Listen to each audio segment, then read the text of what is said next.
Jesucristo, roca eterna. Isaías capítulo 1 versículo 18 nos dice la palabra de Dios así: Venid luego, dice Jehová, y estemos a cuenta. Si vuestros pecados fueren como la grana, como la nieve serán emblanquecidos. Si fueran rojos como el carmesí, vendrán a ser como blanca lana. Amén. Isaías capítulo 2 versículo 4 dice: Y juzgará entre las naciones y reprenderá a muchos pueblos, y volverán sus espadas en rejas de arado y sus lanzas en hoces. No alzará espada nación contra nación, ni se adiestrarán más para la guerra. Amén. El capítulo 1 de Isaías funciona como el prólogo o la introducción de todo el libro. No se sitúa en un solo momento cronológico, sino que condensa los temas teológicos que recorrerán los 66 capítulos del libro: la rebelión de Israel, la inutilidad de un culto vacío de ética, la inevitabilidad del juicio divino y la esperanza última de una restauración a través de un remanente fiel. Literariamente establece un tribunal celestial donde Dios mismo presenta una demanda judicial contra su propio pueblo por haber roto el pacto. Amén. El capítulo 1 se organiza como un juicio legal dividido en 4 secciones. La acusación divina, versos del 2 al 9. Jehová convoca al cielo y a la tierra como testigo contra Judá, a quien acusa de una profunda e ingrata rebeldía. Utiliza la metáfora de hijos criados con esmero que se han vuelto contra su padre, llegando al punto de ser menos instintivos que los animales. El buey y el asno reconocen a su dueño, pero Israel no conoce a su Dios. Amén. Como consecuencia de este abandono espiritual, han quedado desolados y Jerusalén se asemeja a una choza en un melonar o una ciudad sitiada. Amén. La condena del culto hipócrita y el llamado a la justicia, versículos del 10 al 17. Esta sección representa una de las críticas proféticas más agudas contra la religiosidad superficial del Antiguo Testamento. Dios rechaza la multiplicidad de sacrificios, holocaustos, incienso y solemnidades litúrgicas porque están manchadas por la injusticia social y la opresión. El texto sagrado expone la desconexión entre la piedad formal y la conducta moral, exigiendo una transformación radical de las acciones humanas. En el corazón de este segmento se encuentra el versículo 17 que dice: Aprended a hacer el bien, buscad el juicio, restituid al agraviado, hacer justicia al huérfano, amparad a la viuda. Amén. Este mandato resume la existencia primordial del pacto. La verdadera adoración a Dios es inseparable de la defensa y el cuidado de los sectores más vulnerables. Amén. La invitación a la gracia y el libre albedrío. Versículos del 18 al 20. A pesar de la gravedad de la acusación, el juicio no desemboca en una destrucción ciega, sino que se abre a un espacio de misericordia y llamado al raciocinio divino. Venid luego y razonemos. Si vuestros pecados fueran como la grana, como la nieve, serán emblanquecidos. Amén.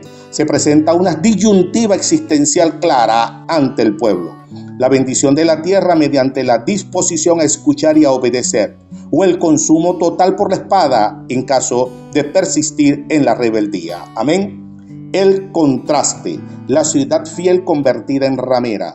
Versículos 21 al 31. El capítulo concluye contrastando lo que Jerusalén solía ser, un baluarte de rectitud donde habitaba la justicia, con la que se ha vuelto, con una urbe corrupta llena de príncipes rebeldes que aman el soborno y desatienden al indefenso. El texto sagrado advierte que Jehová intervendrá mediante un juicio purificador, como un fuego que quema la escoria para remover la maldad, destruir al transgresor y restaurar un remanente sobre bases de justicia. Amén. Alabado sea Dios. El capítulo 2 de Isaías marca una transición temática en el libro, pasando del prólogo judicial del capítulo 1 hacia una visión profética de largo alcance sobre el destino de Jerusalén y las naciones. El texto se divide claramente en 2 partes: el glorioso futuro mesiánico del monte de Sión y la cruda realidad del juicio inminente sobre el orgullo humano y la idolatría de la sociedad contemporánea. Amén. La visión del futuro escatológico, versículos del 1 al 5. El capítulo abre con una fórmula introductoria que define la perspectiva profética, lo que vio Isaías en los últimos días. Amén. Se presenta una de las profecías de paz más sublimes del Antiguo Testamento, compartida también por el profeta Miqueas en el capítulo 4, versículos del 1 al 3. El monte de la casa de Jehová será exaltado por encima de todas las cumbres, y todas las naciones afluirán hacia él para recibir la enseñanza divina. Amén. El resultado directo de la soberanía de Dios es el desarme global y la paz perpetua. Y volverán sus espadas en rejas de arado y sus lanzas en hoces. No alzarán espada nación contra nación, ni se adiestrarán más para la guerra. Amén. El pasaje cierra con una invitación a la casa de Jacob a caminar a la luz de Jehová. Alabado sea su nombre. El juicio contra el orgullo y la idolatría contemporánea. Versículos del 6 al 22. La visión de esperanza se quiebra abruptamente para confrontar la condición moral de Judá del tiempo de Isaías. El profeta denuncia que la tierra se ha llenado de prácticas adivinatorias de los pueblos vecinos, pactos con extranjeros y una desmedida acumulación de riquezas, plata, oro, caballos y carros de guerra. Esta autosuficiencia económica y militar ha engendrado un profundo orgullo espiritual. Como respuesta, Dios decreta su día de juicio, el día de Jehová. Dice el versículo 11, la altivez de los ojos de los hombres será abatida, y la soberbia de los hombres será humillada, y Jehová solo será exaltado en aquel día. Amén. El texto sagrado describe como toda creación humana majestuosa, representada por cedros de Líbano, las encinas de Basán, los altos muros y las naves de Tarsis serán derribadas. El capítulo concluye con una fuerte advertencia contra la idolatría de confiar en el ser humano, cuya vida es tan frágil como un soplo en su nariz. Dejad al hombre cuyo aliento está en su nariz, porque ¿de qué es el estimador? Versículo 22. Amén. A su nombre, gloria. El capítulo 3 de Isaías continúa el desarrollo del juicio divino, anunciando al final del capítulo anterior y enfocándose ahora en la desestabilización política, social y económica de Jerusalén y Judá. El profeta describe el colapso sistemático de la sociedad provocado por la insensatez de sus propios líderes, lo que lleva a la anarquía, la pérdida del orden establecido y la humillación pública de los opresores. Amén. El colapso del liderazgo y el sostén social. Versículos del 1 al 7. Jehová de los ejércitos está a punto de quitar de Jerusalén y de Judá todo sustento y apoyo, el pan, el agua y de manera crucial el liderazgo humano. El profeta detalla la caída de los pilares de la sociedad, el valiente, el hombre de guerra, el juez, el profeta, el anciano y el oficial. Como resultado de este vacío de poder, la sociedad se degrada al punto de que los jóvenes y los inexpertos gobernarán sobre los ancianos y reinará la insolencia generalizada, donde la gente se negará a asumir responsabilidades de liderazgo debido a la ruina evidente del país. Amén. La causa del juicio, palabras y obras contra Jehová, versículos del 8 al 12. Isaías explica el motivo de esta catástrofe. Jerusalén ha tropezado y Judá ha caído porque sus palabras y sus obras han sido hostiles hacia Dios, desafiando abiertamente su gloria. Se destaca la obstinación del pueblo que como Sodoma exhibe y presume su pecado en lugar de ocultarlo. El profeta pronuncia una sentencia contra los opresores del pueblo. Dicen los versículos del 9 al 11, «Ay del alma de ellos, porque mal se atesoraron para sí. Decid al justo que le irá bien, porque comerá de los frutos de sus manos. Ay del impío, mal le irá, porque según las obras de sus manos le será pagado». Además, se lamenta que los gobernantes del pueblo actúen como niños opresores y mujeres que lo dominan, confundiendo el camino correcto. Amén. El juicio contra los ancianos, príncipes y las mujeres de Sión. Versículos del 13 al 26. Esta última sección, Jehová se levanta para litigar y juzgar a los ancianos y príncipes de su pueblo, quienes han devorado la viña y guardado en sus casas el botín robado a los pobres. Dice el versículo 15, ¿Qué pensáis vosotros que bajáis mi pueblo y moléis las caras de los pobres? Amén. Asimismo, el juicio se extiende de manera muy específica a las altivas mujeres de Sión que caminan con paso arrogante y vanidad ostentosa. Como castigo por su soberbia, su belleza y lujo se transformarán en humillación. El Señor herirá con úlcera su cabeza, las despojará de sus lujosos atavíos y metales y cambiará sus perfumes por putrefacción y sus vestidos elegantes por el luto y el cautiverio. Los hombres de la ciudad morirán a espada y las puertas de Sión clamarán y llorarán desoladas. Amén. Alabado sea Dios.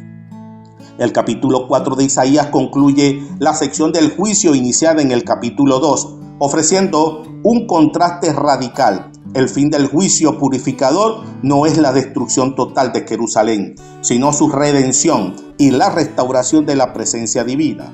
Tras la severa humillación descrita en el capítulo anterior, el texto presenta una visión luminosa de salvación para un remanente que ha sobrevivido al fuego del juicio. Amén.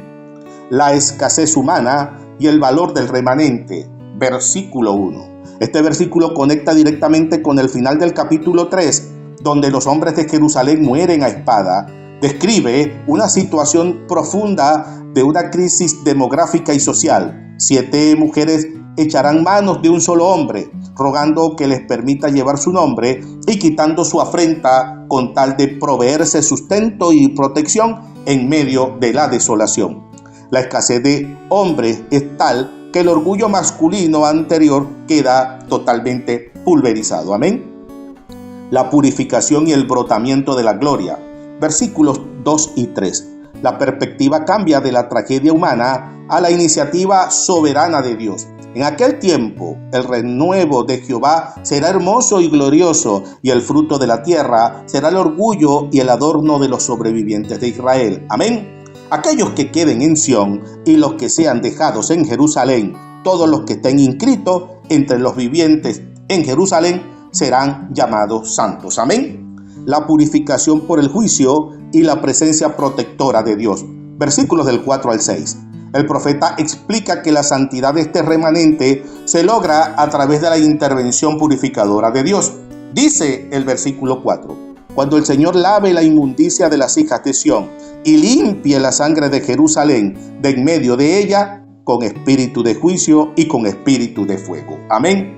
Finalmente, como la culminación de la restauración, la presencia protectora de Jehová volverá a manifestarse sobre todo el monte de Sión y sobre sus asambleas, recordando el éxodo por el desierto, una nube y humo de día y resplandor de fuego de noche. Esta gloria divina servirá como cubierta y abrigo contra el calor del día, el refugio y escondedero contra la tormenta. Amén. Alabado sea Dios.